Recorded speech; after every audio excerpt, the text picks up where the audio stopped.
Ratan has seen a huge tree fallen down at the edges of a field. रतन ने खेत के किनारे मेड़ पर एक बहुत बड़ा पेड़ सड़क की ओर गिरता हुआ देखा. She recalled the neem tree of their school. उसे अपने स्कूल का नीम का पेड़ याद आ गया. She can see the damaged roots of that tree, she thought. और गिरे हुए पेड़ की कुछ टूटी हुई उसने जड़ें वहाँ पे देख रही थी और उसने सोचा. तो यहाँ पे उसने फर्स्ट क्या सोचा, Has somebody pulled out this tree or it fell down itself? इस पेड़ को किसने गिराया होगा कि वो खुद ही गिर गया होगा.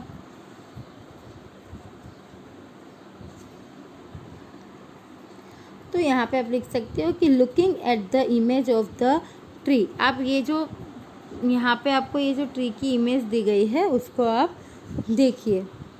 It seems to have fallen down due to the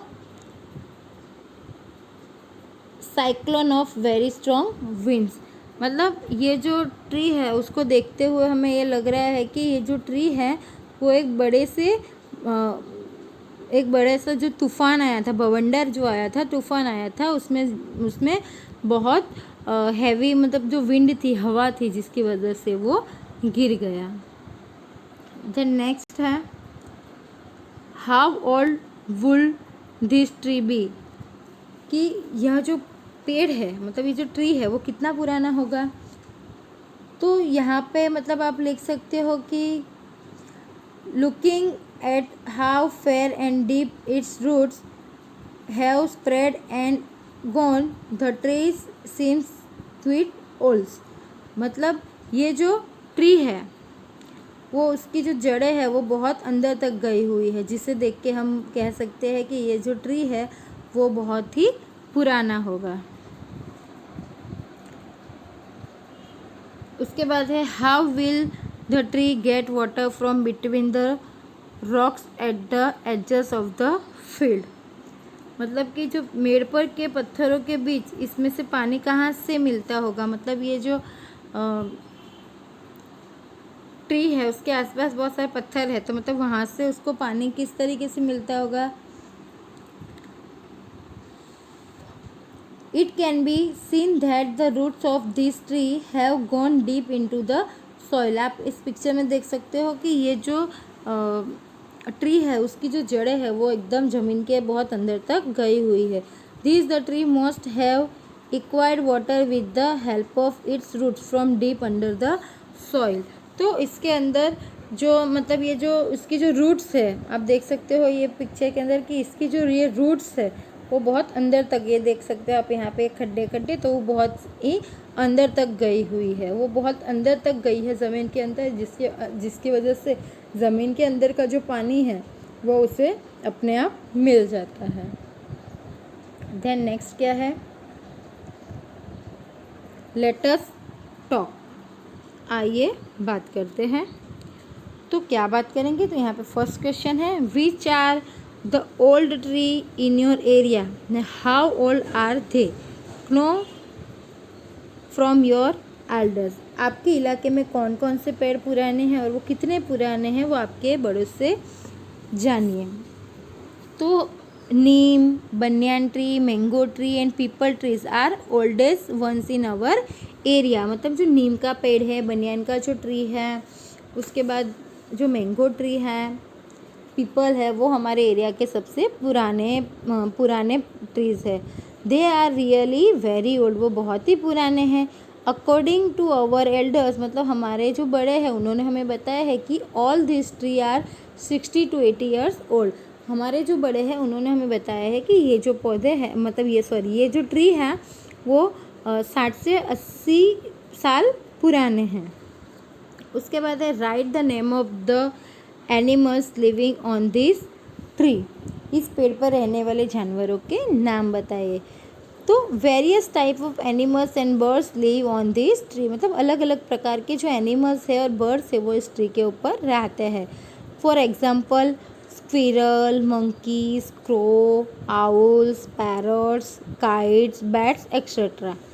okay मतलब कि जो स्क्विरल है, गिलहरी जिसे बोलते हैं, फिर मंकी है, क्रो है, आउल्स है, पैरट्स है, बैट्स है, ऐसे अलग अलग प्रकार के जो एनिमल और बर्ड्स है वो इस ट्री के ऊपर बैठते हैं। देन आगे है, have you seen any huge tree Fallon down, what did you think when you show it. क्या आपने ऐसे मतलब जो बड़ा बड़ा पेड़ होता है उसे गिरा हुआ देखा है, उसको देख के आपने क्या सोचा। तो अगर आपने देखा है यस तो आप यहाँ पे यस लिख सकते हो, अगर आपने नहीं देखा है तो आप नो भी लिख सकते हो। देन आगे है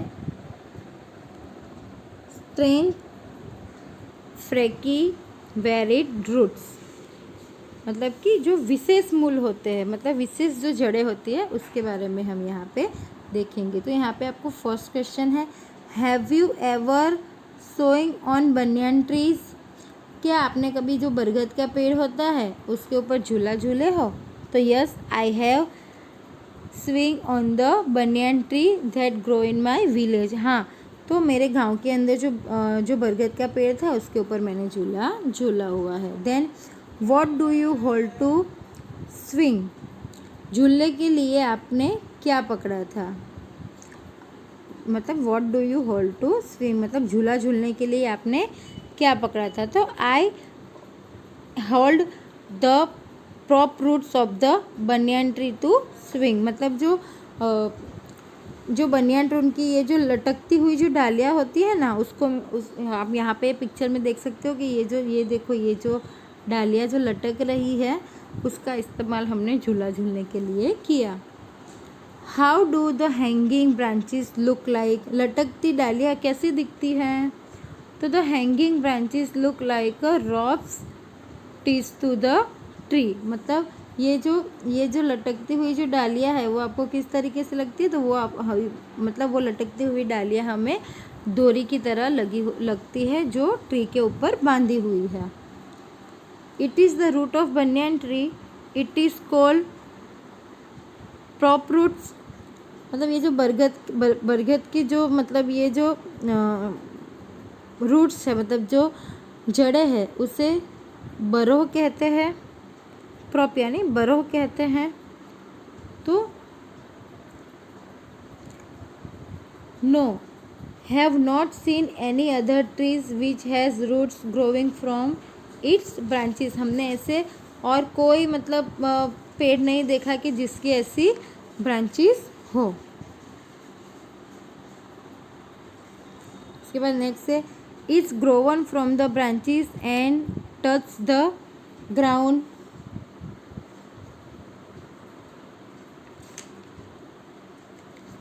तो यहाँ पे ये डालियों में से उगकर ज़मीन में उतर जाती है। तो नो, ये कहीं पे भी मतलब ये जो है वो ज़मीन को टच नहीं करती है, क्योंकि हमने ऐसा कभी किसी ट्री के साथ हमने ऐसा देखा नहीं है। देन नेक्स्ट क्या है, उसके बाद है Kabirvad situated in the Bharuch in very big. Bharuch जिले में जो कबीरवड़ है वो बहुत ही बड़ा है। Its prop roots are giving strength to the banyan tree like pillars now. उसकी जो जड़ें है वो इतनी मोटी है कि वो बरगद के पेड़ को मजबूत आधार प्रदान करती है। Remember one things that banyan tree has the roots inside the soil like other trees. यह भी याद रखिए कि अन्य पेड़ों के समान जो बरगद के पेड़ की जो जड़ें है वो भी ज़मीन के अंदर गहराइयों तक जाती है। Have you seen prop roots growing from other trees like banyan tree. क्या आपने बरगद के अलावा किसी पेड़ की डालियों में से रूट्स निकलते हुए देखा है। तो no, I have not seen any other tree which has root growing from the branches. मतलब हमने ये बरगद के पेड़ के अलावा किसी और पेड़ में ऐसा कहीं भी नहीं देखा है।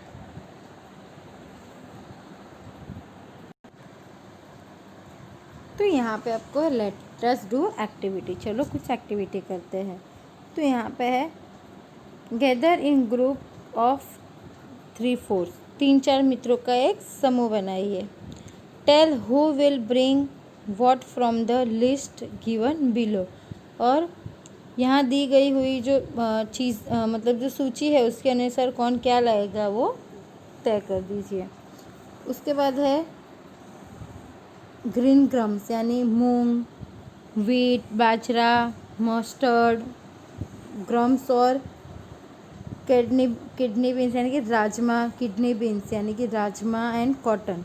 ये आपको मतलब ये जो सारी जो चीज़ें हैं, ये ग्रीन ग्रम्स, वीट, बाजरा, मस्टर्ड, ग्रम्स और किडनी बीन्स एंड कॉटन, ये सारी चीज़ें जो लानी है वो ये 3-4 दोस्तों में से कौन लाएगा वो आप तय कर लो।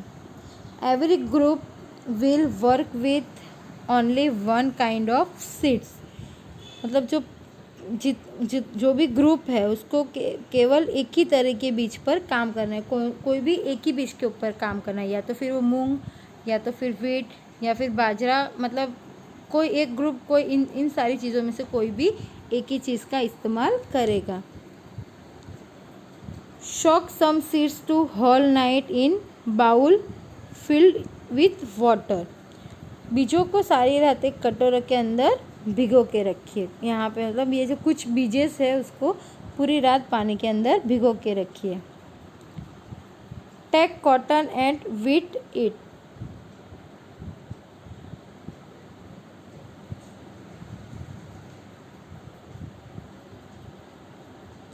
Put the cotton on the mouth of glass, और क्या करना है जो रुई होती है उसे भिगोकर कटोरे के मुंह पर रबर बैंड की सहायता से कसकर बांध दीजिए।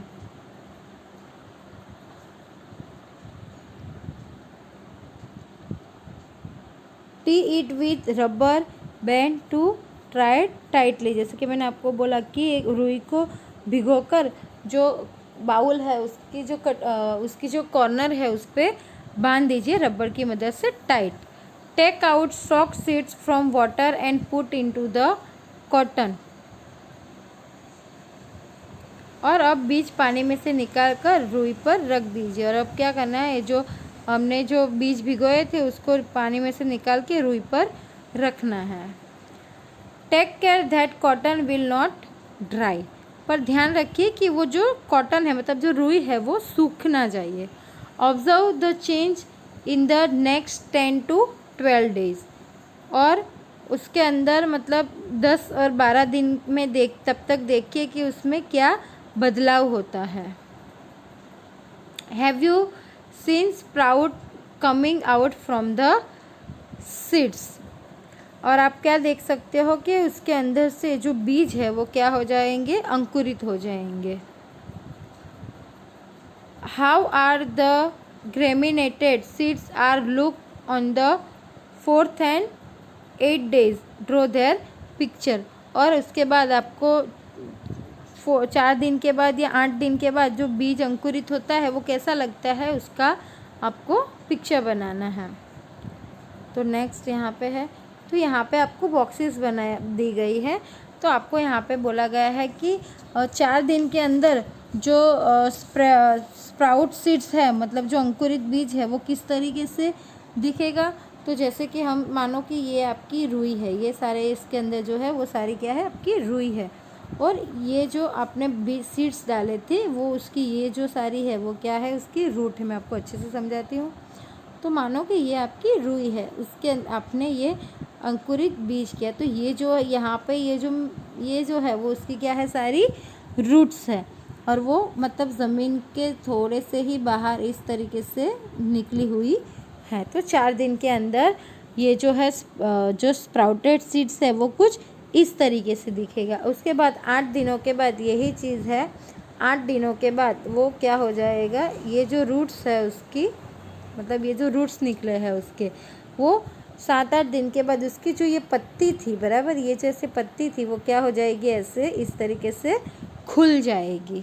ओके, तो 4 दिन के अंदर हम जब कोई भी बीज है वो हम अगर डालते हैं तो वो 4 दिन के अंदर उसकी सारी ये जो पत्तियां हैं वो खाली निकलते, उसके बाद 8 दिन के बाद उसकी ये जो पत्तियां है वो क्या हो जाती है, खुल जाती है। उसके अंदर से जो बीज है वो मतलब उसके अंदर जो भी उसका दाना है जो भी है वो खिल जाता है।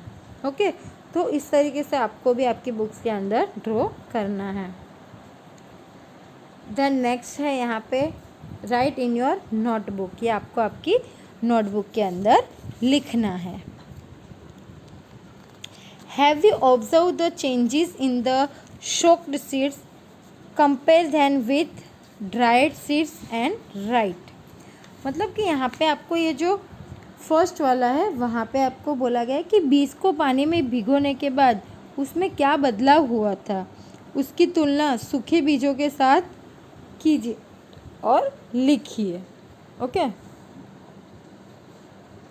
तो यहाँ पे आपको फर्स्ट क्वेश्चन है उससे रिलेटेड कि what would happen if the cotton get dried, कि अगर रुई सूख जाती तो क्या होता।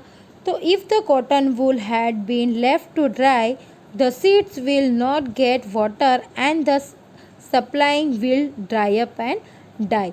अगर ये जो रुई है वो सूख जाती, अगर उसको पानी नहीं मिलता तो अंदर का जो मतलब जो बीज है उसे वहाँ तक पानी नहीं पहुँचता और उसकी वजह से वो सूख जाता और वो मुरझा जाता, मर जाता।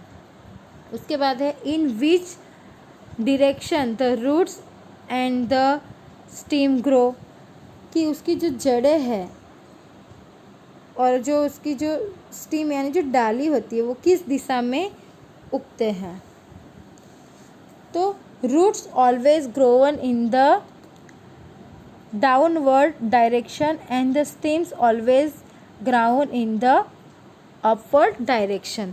तो जैसे मैंने यहाँ पे आपको यहाँ पे जो चित्र ड्रॉ करके बताया था, जैसे कि ये जो है तो ये जो रूट्स है वो हमेशा कहाँ जाती है, डाउन यानी कि नीचे की तरफ जाती है, और ये जो स्टीम है ये जो उसकी डाली है ये जो वो हमेशा ऊपर की तरफ जाती है, जबकि रूट्स हमेशा डाउन साइड जाता है और उसकी जो स्टीम है वो हमेशा अपवर्ड होती है और उसकी जो रूट्स है वो डाउनवर्ड होती है। ओके,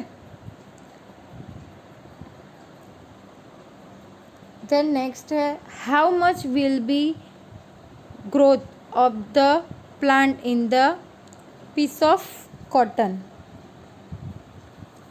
कि रुई का जो है वो कितना बड़ा पौधा उगता है, रुई का जो है वो कितना बड़ा पौधा उगता है। The seed support in the cotton wool and grow into a small sapling however its cotton grow much.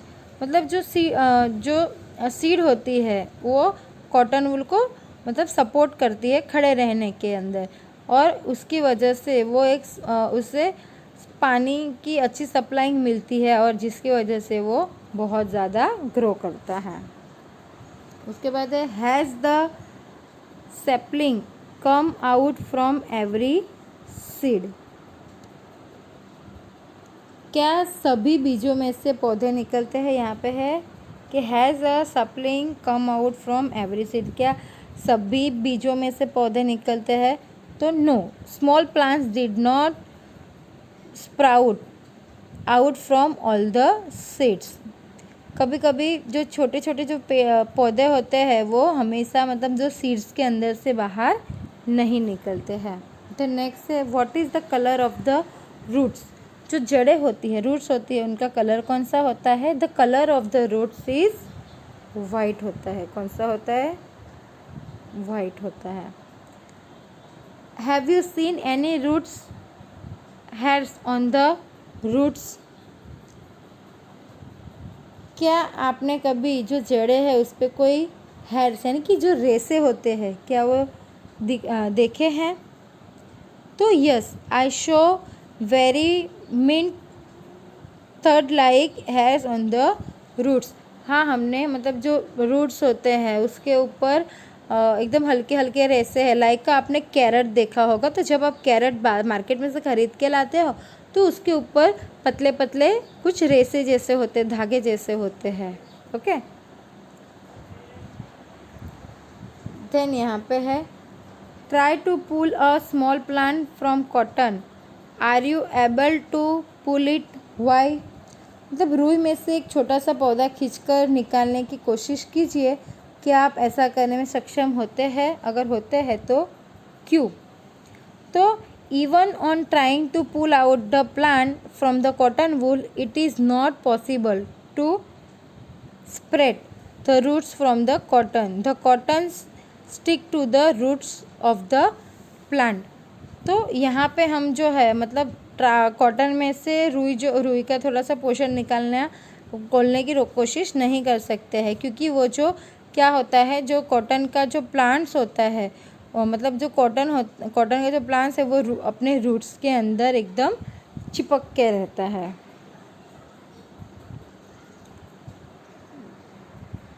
Then next आगे क्या है,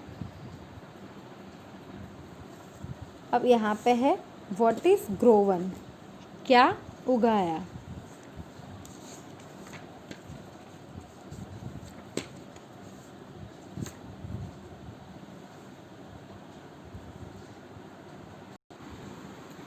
तो यहाँ पे है कि व्हाट इज ग्रोवन, क्या उगाया।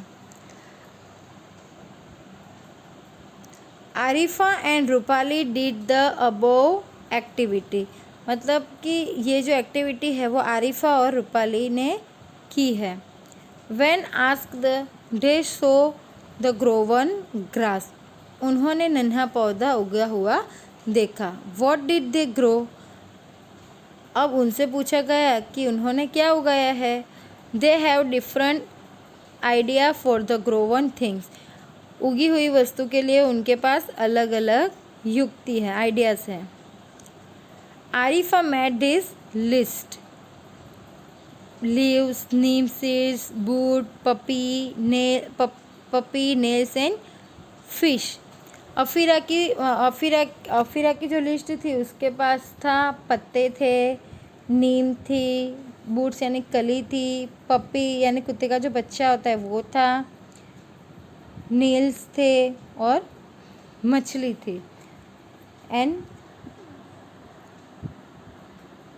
ये जो रूपाली है उसके लिस्ट में moon, tree, eye, hair, watermelon, mosquitoes, crow etcetera are there in a Rupali list. जो रूपाली की जो सूची थी उसमें मून था यानी चांद था, पेड़ था, मैं यानी हम खुद थे, मतलब मैं आई यानी हम खुद, फिर हेयर यानी बाल थे, वाटरमेलन था, मॉस्किटो यानी मच्छर थे और कौवा था।